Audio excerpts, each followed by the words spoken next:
सिद्धांत है और एक प्रेम है। अगर आप सिद्धांत से भगवान शंकर का श्री विग्रह विराजमान करते हैं या लिंग विराजमान करते हैं तो पंच देवता की स्थापना करनी ही पड़ेगी। अंबा जी, गणेश जी, कार्तिकेय जी, नंदिकेश्वर जी, पंचदेव वहां विराजमान करना ही पड़ेगा। ये मर्यादा है। अकेले भगवान शंकर को आप विराजमान नहीं कर सकते, वहां फिर पंचदेव विराजमान होना चाहिए।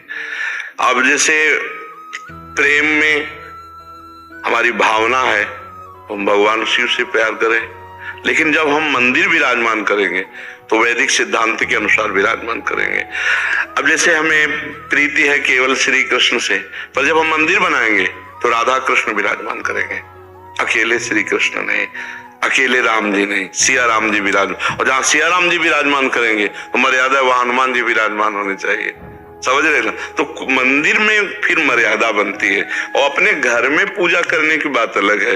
अगर आप मंदिर बनवाते हैं तो फिर मर्यादित उसमें ठाकुर जी विराजमान होने चाहिए, क्योंकि उसमें शास्त्रीय पद्धति से प्राण प्रतिष्ठा होगी और वो केवल तुम्हारा ही मंदिर नहीं होगा, कोई भी दर्शन करने आ सकता है, तो वो फिर मर्यादित बनना चाहिए। और घर में अपने हम ठाकुर जी विराजमान कर लें, शंकर जी विराजमान कर लें, राम जी विराजमान कर लें, कोई परेशानी नहीं। लेकिन जब मंदिर बनाएंगे हम तो शास्त्रीय मर्यादा के अनुसार। मंदिर शब्द से क्या होता है कि एक बड़े आकार की बात आती है।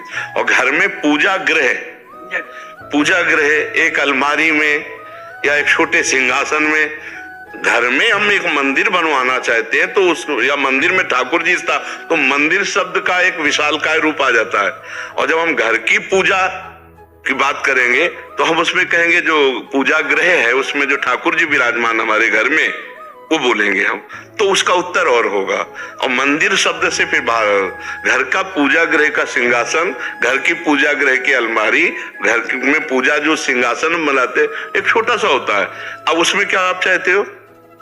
मैं ये चाहता हूँ गुरु जी जाना, जैसे मान लीजिए मैं हनुमान चालीसा पाठ करता हूँ डेली, उसके बाद शंकर भोलेनाथ की आरती, तो मैं ये जानना चाहता हूँ गुरु जी, जैसे मैं राधा रानी के दर्शन में यदि भजन करना चाहता हूँ तो मेरे को फल जो है एक दिशा में जाना चाहिए या सबका? पहले क्या होता है, प्रारंभ में तो सबकी भक्ति ऐसी होती जैसे आप करते हो। हनुमान चालीसा पढ़ा, शिव चालीसा पढ़ा, दुर्गा चालीसा पढ़ा, राम रक्षा स्तोत्र पढ़ा, रामायण पढ़ लिया, भागवत पढ़ लिया।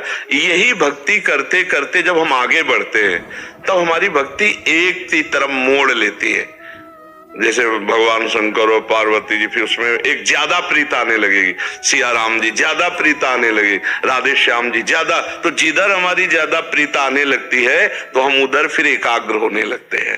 पर पूजा सबकी ऐसे ही होती है, सबकी प्रारंभिक भक्ति ऐसे ही होती है। क्यों? लगभग सबकी प्रारंभिक भक्ति यही होती है कि एक लोटा शंकर जी में जल चढ़ा दिया, राम जी की आरती कर दी, हनुमान चालीसा पढ़ ली, देवी जी के दर्शन कर ली। प्रारंभ यहीं से होती है और पूर्णता में जब आती है तब एक भरोसो, एक बल, एक आस विश्वास, एक राम घनश्याम इच्छा तक तुलसीदास। पर अपने को अभी यही चले, अपने जितनी योग्यता अगर उसके अनुसार चले तो हम ज्यादा लाभ प्राप्त कर लेंगे।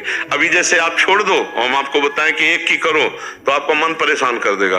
यार हनुमान जी की रोज चालीसा पढ़ते थे, वो नाराज हो गए तो शंकर जी को रोज आ जाएगा ना। वही हम कह रहा, अगर इस स्थिति के अनुसार चले और जब स्थिति आ जाएगी तब ये बात नहीं आएगी, तब नहीं आएगी। पहले छोड़ दिया तो ये ना रहा। हाँ, अब देखो गोस्वामी तुलसीदास जी की स्थिति है तो कह रहे बने तो रघुवर ते बने और बिगड़े तो भरपूर और तुलसी औरन ते बने ताबले पे दूर। तो वो स्थिति तो आए नहीं, तो इसलिए जैसे चल रहे आप ऐसे चलते रहो। हमें लगता है कि ठाकुर जी के पात्र अलग रखे, एक ही थाली, 2 कटोरी, 2 छोटे छोटे गिलास जल के लिए, इतने उनके लिए अलग अलग, उनका भोग अलग लगावे और उसका भोग लगने के बाद अपने पात्रों में पाए। तो हमें लगता है कि अब जैसे अपने विरक्त बाबा जी हैं तो अपनी व्यवस्था ऐसी नहीं हो सकती, अपने जो कमंडल है उसी में पाया, उसी में उनको भोग लगा। लेकिन गृहस्थी में सुविधा है तो मुझे लगता है गृहस्थी में ठाकुर जी के पात्र अलग रख लेने चाहिए। एक थाली, 2 कटोरी, 2 गिलास, 2 चम्मच, ऐसी चीजें अलग रख लेनी चाहिए। उनमें केवल ठाकुर जी का भोग लेकर भोग लगावे और फिर प्रसाद अपने अपने पात्रों में डाल ले तो चलेगा।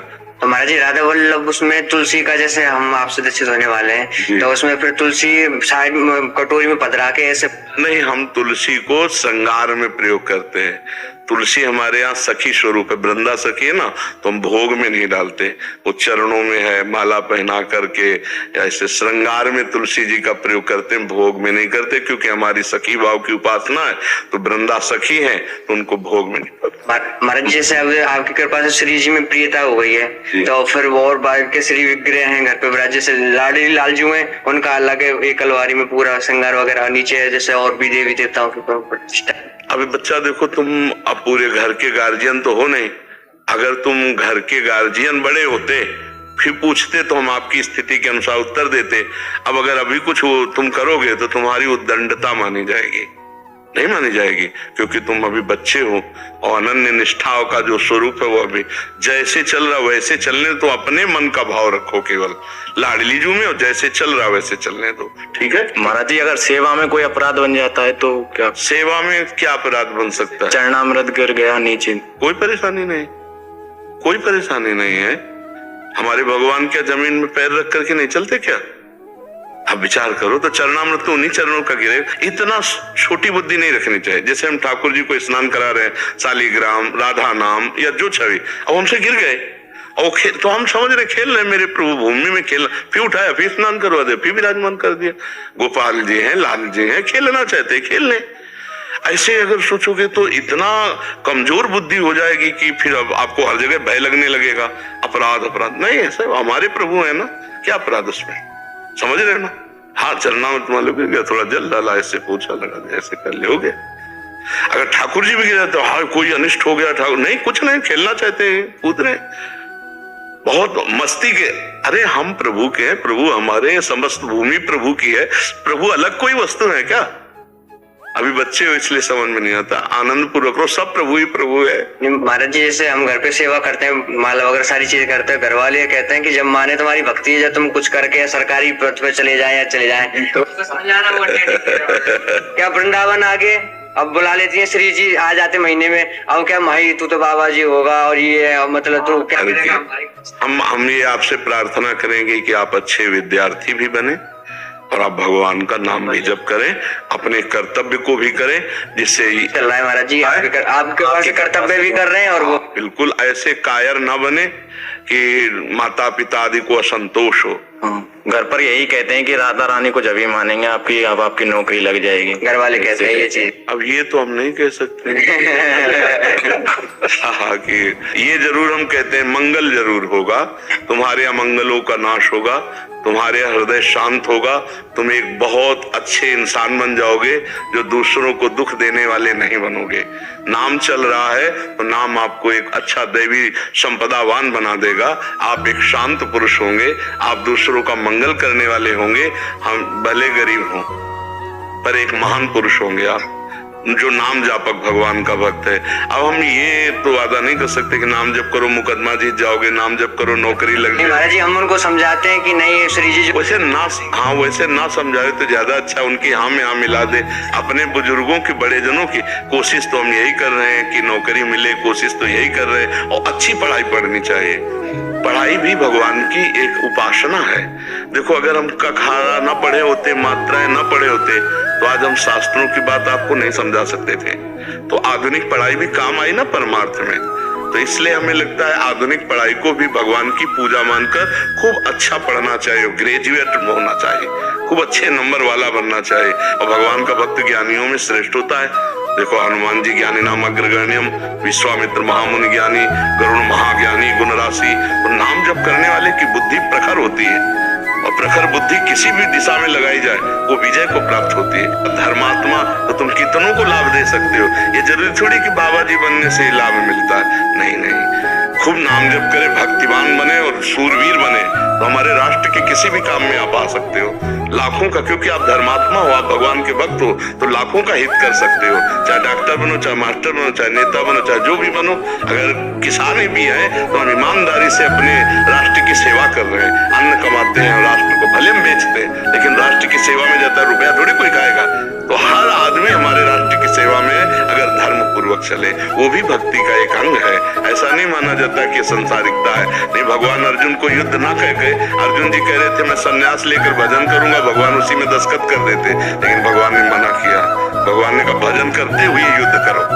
समझ रहे ना बच्चे? कई बार कहा अगर आप ध्यान से सुना होता तो उत्तर मिल जाता कि जितने समय आप खाली हो उस समय तो नाम जप करो, और जिस समय आप किसी में प्रगाढ़ एकाग्रता करोगे, क्योंकि संसार का भी कार्य बिना एकाग्रता के पूर्ण नहीं होता है, तो जब आप प्रगाढ़ एकाग्रता करोगे तो उसमें फिर भूल जाओगे आप भगवान को। तो घंटा, 2 घंटा, 8 घंटा, 10 घंटा, इसके बाद जब आपका कार्य संपन्न लग या आप कार्य से निवृत्त हुए विश्राम के लिए, तो उस समय आप कि 8 घंटे का समय है, अमुक समय से अमुक समय तक, हे भगवान ये सृष्टि संबंधी आपकी सेवा थी, मैंने वो की और ये समय आपको समर्पित करता हूँ। तो ये तो सर्वाणि कर्माणि मयि सन्न्यस्य मत्पराः, भगवान कह रहे जो मेरे परायण होकर सब कर्म मेरे को समर्पित कर देता है। सब कर्म में ये नहीं कहा कि अमुक कर्म, यत् करोषि, जो भी कर्म है वो आपका ये विज्ञान का भी संबंधित जो कार्य है वैज्ञानिक, ये भी तो आ गया ना उसमें। यत् करोषि माने जो भी कर्म हो और उस कर्म को भगवान को समर्पित कर दिया जाए तो भक्ति ही मानी जाती है और उससे निश्चित भगवत प्राप्ति होती है। पर वो कर्म दूसरों को दुख देने वाला ना हो। तो आप रूटीन फॉलो कर नहीं पाते। जैसे कभी कोई रिसर्च में कैसे होता है, सुबह 8 बजे काम शुरू किए, लेकिन हो सकता है कि दूसरे दिन सुबह 4 बजे तक वो एक्सपेरिमेंट करना ही पड़ रहा है। तो कोई बात नहीं ना, हम तो ये नहीं कह रहे कि अमुक समय से अमुक समय तक ही केवल समर्पित किया जाए, जो समय आपका है। देखो हम लोग थोड़ा अपनी कमजोरी नहीं जान पाते हैं। हम 2 डिपार्टमेंट कर दिए, एक संसार और एक भगवान। अगर आप भगवान के कार्य को सृष्टि संबंधी मान ले और जब तक होश रहे तब तक राधा राधा जपे, और जब एकाग्रता पूर्वक कार्य करें, वो कार्य समर्पित कर दे, तो आप घर बैठे महात्माओं मेरी बात मान लो, आप घर बैठे भक्त हो। भगवान के वचन है ये तो सर्वाणि कर्माणि मयि सन्न्यस्य मत्पराः अनन्ये नैव योगेन मां ध्यायन्त उपासते तेषाम् अहं समुद्धरता मृत्यु संसार सागरात्। मैं उसे संसार समुद्र से पार करूंगा, क्योंकि वो संसार समुद्र में मेरी सेवा कर रहा है, मेरी आज्ञा पे है, मेरे लिए कर्म कर रहा है। तो रात रात भर कर्म करना पड़े तो पूरी रात के समय को भगवान को समर्पित कर दिया, तो इससे आपकी भक्ति बन जाएगी। जैसे आप खाली हो दिमाग से तो आप राधा राधा राधा, अब जब दिमाग लग गया सर्च में तो 8 घंटे 10 घंटे बाद जब सुध आपको मिली राधा राधा और वो समय समर्पित कर दिया, तो निश्चित भगवत प्राप्ति का हेतु हो जाएगा और आपको परम शांति मिलेगी। देख लेना, आप ऐसा करके देखिएगा, समझ रहे ना? क्योंकि बिना एकाग्रता के कोई कार्य नहीं होता है, और जब हम एकाग्र होंगे तो भूल जाएंगे। साधारण काम रसोई बनाना आप देख लो, छौंक लगानी है, अगर 1 सेकंड जीरा में चूक हो गई तो जल जाएगा, तो पूरी एकाग्रता उसी पे होगी, और एकाग्रता हुई तो नाम छूटा। तो हम भोग बना रहे ठाकुर जी का, क्योंकि ठाकुर जी ही पति पुत्र परिवार के रूप में है। हम सावधानी से एकाग्रता पूर्वक भोग बनाया और ठाकुर को अर्पित किया और परिवार को पाया, हमारा भजन हो गया। इस बात को समझना पड़ेगा कि संसार और भगवान दो नहीं, भगवान ही संसार के रूप में है, और वो कर्तव्य कर्म हमको भगवान की पूजा मिली है, उसे हम करें नाम जप करते हुए जितना